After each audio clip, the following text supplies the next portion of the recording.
toutes et à tous, on se retrouve aujourd'hui pour une nouvelle vidéo où je vais vous parler de 5 de mes dernières lectures. J'essaie de rattraper un petit peu mon retard, donc restez quand même par là, n'hésitez pas à vous abonner à la chaîne, à cliquer sur le pouce pour dire si ça plaît ou si ça plaît pas, et puis ça fait toujours plaisir, il faut l'avouer. Allez, c'est parti, on y va.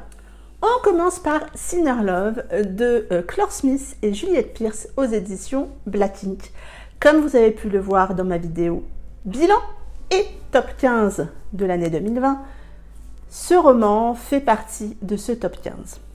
On va faire ici la connaissance d'Hazel. Hazel est une jeune fille de 16 ans qui ne connaît pas son père et dont la mère vient d'être assassinée sous ses yeux.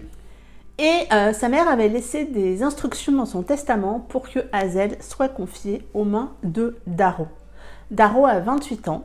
Darrow ne connaît pas Hazel, Hazel ne connaît pas Darrow, et ces deux-là vont devoir apprendre à cohabiter ensemble. Je ne vous en dirai pas beaucoup plus sur le résumé, sauf qu'il faut que vous sachiez que cette histoire est un peu une histoire interdite. Je le rappelle, Hazel a 16 ans, Darrow a 28 ans. Voilà. J'ai beaucoup aimé nos deux personnages. Darrow, je pense qu'il est rentré dans mon top 10-15 des book boyfriends que j'ai vraiment apprécié. Et pourtant, il en a des défauts. Darrow, il est intelligent. Darrow, il est très réfléchi. Mais Darrow est un maniaque du contrôle. Darrow a besoin de tout connaître, de tout savoir.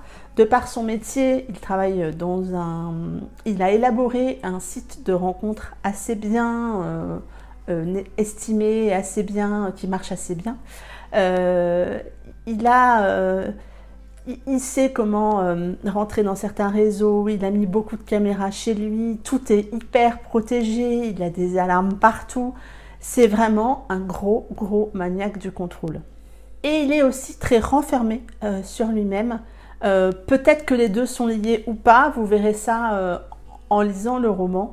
Mais je trouve que de par ses défauts qui le rendent déjà assez réaliste, mais qui peut aussi le rendre très agaçant. Au début, maniaque du contrôle, je me suis dit, mais justement de par ses défauts, on s'y attache parce que ces défauts ont une explication qui nous touche, qui en tout cas m'a touchée. Et du coup, cette histoire m'a embarquée. Et puis en face, on a Hazel.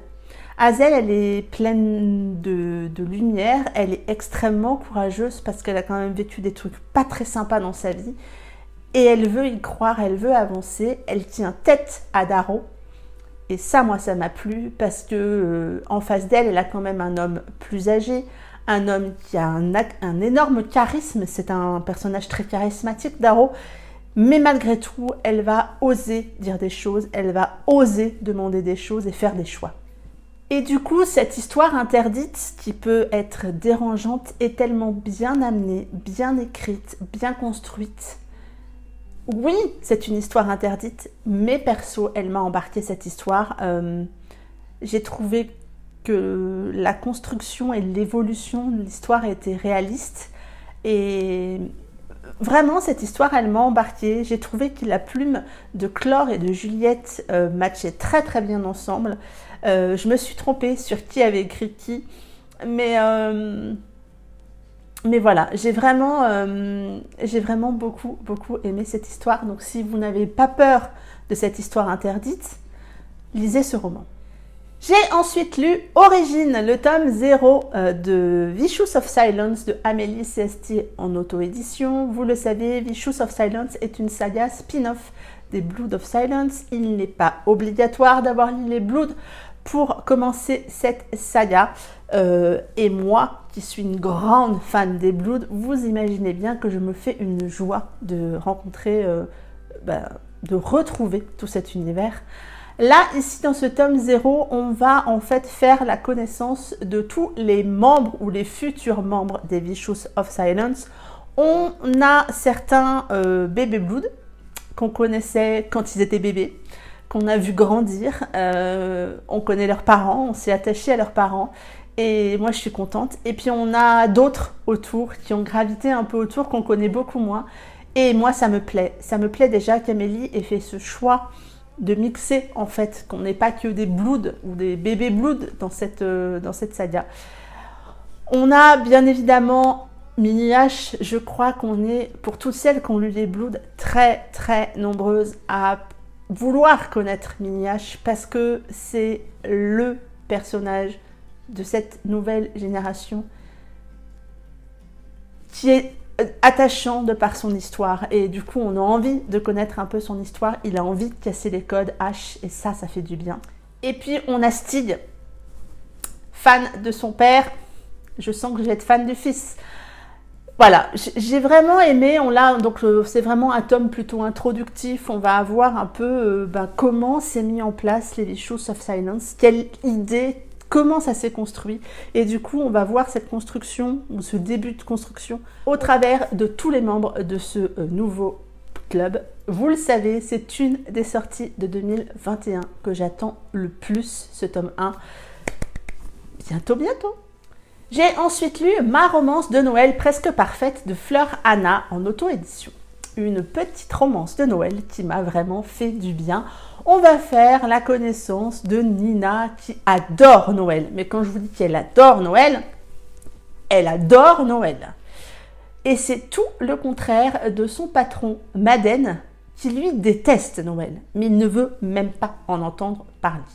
Ça sonne comme un schéma assez classique, je vous l'accorde. Et pourtant, j'ai passé un extrêmement bon moment parce que c'est Fleur et que Fleur, elle nous fait des personnages pétillants.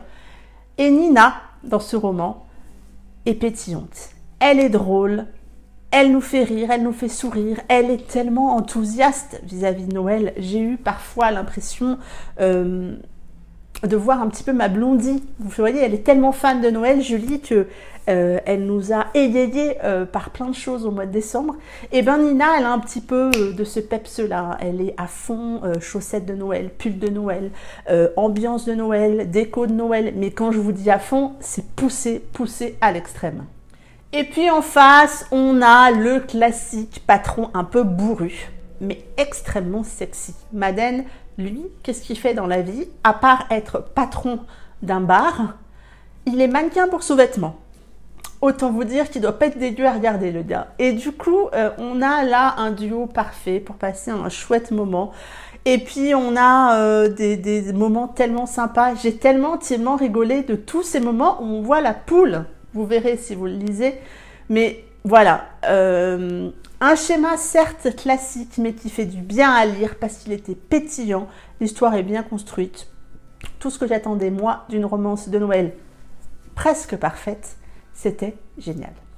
J'ai ensuite lu le tome 1 Delta Force qui s'intitulait Tout recommencer de Émilie Delma en auto-édition. Une romance dans l'univers militaire qui traite d'un sujet qui, moi, me touche vraiment beaucoup, celui des violences conjugales. On va faire la connaissance de Mila. Mila, elle fuit. Elle fuit son passé, elle fuit sa ville, elle fuit tout, sa vie et son mari qui là-bas. Ça a été la fois de trop où elle s'est vue mourir et où elle s'est jurée de ne plus tomber dans les travers de tout ça. Le mari de Mila est militaire et donc elle décide de monter dans un bus sans rien prendre, fuir jusqu'à ce qu'elle peut. Et puis elle va atterrir dans une ville un peu par hasard, malheureusement ou heureusement pour elle, je ne sais pas. Cette ville, sur cette ville, il y a une base militaire et donc Mila va être quand même amenée à croiser des militaires, ce qui lui amène de grosses crises d'angoisse parce qu'elle est persuadée qu'il y a cette espèce de complot ou cette espèce d'entraide entre militaires. Et entre autres, elle va faire la connaissance de Mason. Mason, c'est cet homme froid, droit, qui maîtrise tout, assez bourru, et qui va malgré tout la chambouler et être chamboulée par Mila. Et je vais m'arrêter là pour le résumer. Comme je vous le disais, ici on est sur une jeune femme qui fuit les violences conjugales et moi c'est un sujet qui me touche toujours particulièrement dans les histoires que j'ai déjà lues jusque-là. Et je trouve qu'Émilie, comme certaines auteurs que j'ai lues avant elle, a su maîtriser ce sujet avec pudeur et justesse. Elle en dit trop, mais pas trop. Vous voyez ce que je veux dire? C'est pas glauque. Les sujets difficiles sont tellement, je pense, difficiles à aborder qu'ils peuvent vite devenir glauques si on en met trop. Et là, c'est justement dosé. Et du coup, je pense que c'est difficile de faire autrement. On s'attache à Mila et on va avoir envie qu'elle avance, parce que oui, elle semble un peu coincée dans sa vie, un peu coincée dans ses craintes et ses angoisses, ce qui peut être compréhensible. Et du coup, on a envie qu'elle avance. Et puis en face, on a Mason. Mason qui est militaire, lui aussi, qui incarne tout ce qu'on peut imaginer d'un militaire assez carré, droit, froid, maître de lui, un peu bourru. Vous voyez, ils ne sont pas forcément toujours évidents, je trouve, d'approche. Et là, on a ce personnage-là, pas si facile d'approche que ça. Et du coup, peut-être, c'est un tout petit bémol pour moi, mais peut-être qu'il est un peu trop parfait. Il manque un tout petit peu de défauts, ce jeune homme. Mais comme c'est pas le sujet principal, voilà, l'histoire est quand même bien centrée sur Mila. Voilà, c'est vraiment un petit bémol. Vous savez que moi j'aime quand les personnages ne sont pas trop lisses. Et c'est vrai que la Mason est peut-être un peu trop parfait. Ça contrebalance en quelque sorte avec le sujet lourd des violences conjugales et de tout ce que Mila a subi. Et bon voilà, ça contrebalance un petit peu entre ce sujet difficile et sa personnalité un peu parfaite. Donc je trouve que l'équilibre est assez bien dosé. Et puis, ce que je retiens de ce roman, c'est la patience infinie de Mason. Alors certes, il est militaire et je pense qu'une des qualités des militaires, c'est d'être patient. Parce que des fois, ils n'ont pas le choix d'attendre avant de faire certaines choses. Et là, il est d'une infinie patience avec elle. Et je trouve que c'est une des qualités importantes dans ce genre d'histoire. Bref, j'ai passé un très bon moment. C'est très bien rythmé. On a des moments plus calmes, d'autres avec un petit peu plus d'action, qui nous donnent envie de ruer dans le bouquin. Et voilà. Et donc, j'ai passé un excellent moment avec ce tome 1. Pour celles et ceux qui me le demandent, c'est un tome 1, oui, mais il se finit. Il y a une vraie fin. La suite, ça sera sur des personnages différents. Et le dernier roman dont je veux vous parler ici, c'est une nouvelle encore de Noël, une nouvelle autour de la saga Rédemption. Cette nouvelle, c'est Christmas Redemption de Mary Matthews, dans l'univers de la saga Rédemption, Sander et Yaroslav. Vous savez que cette saga classée dark romance, voilà, c'est le thème, le lien entre tous les tomes de cette saga. Et j'avais beaucoup aimé les deux tomes. Ces deux histoires complètement différentes, très très dures et dérangeantes à lire. Donc celles qui lisent ce roman doivent savoir que c'est ce genre d'histoire. Et donc là, on retrouve Sander et Yaroslav au moment de Noël. Et autant vous dire que j'ai passé un chouette moment à les retrouver. Je me suis marrée à voir Sander faire le sapin. Et je me suis laissée attendrir par Yaroslav au moment de Noël. Parce que il m'avait particulièrement touchée. Mais là ouais, il m'a pas déçue. Voilà, il a réagi tel que j'aurais aimé qu'il le fasse. Donc c'était vraiment un très bon moment. Une nouvelle qui m'a plu et qui m'a permis de me remettre un peu dans cette saga, dans cette ambiance avec ces deux couples que moi j'ai beaucoup aimé à la lecture des deux premiers tomes. C'en est tout pour cette vidéo, j'espère qu'elle vous aura plu. Dites-moi si ça vous a donné envie de lire un des romans ou si vous les avez déjà lus, est-ce que vous partagez mon avis? Dites-moi tout en commentaire, je me ferai un plaisir de vous répondre. Et en attendant, je vous souhaite de très très bonnes lectures et je vous dis à très bientôt pour une prochaine vidéo. Bye bye!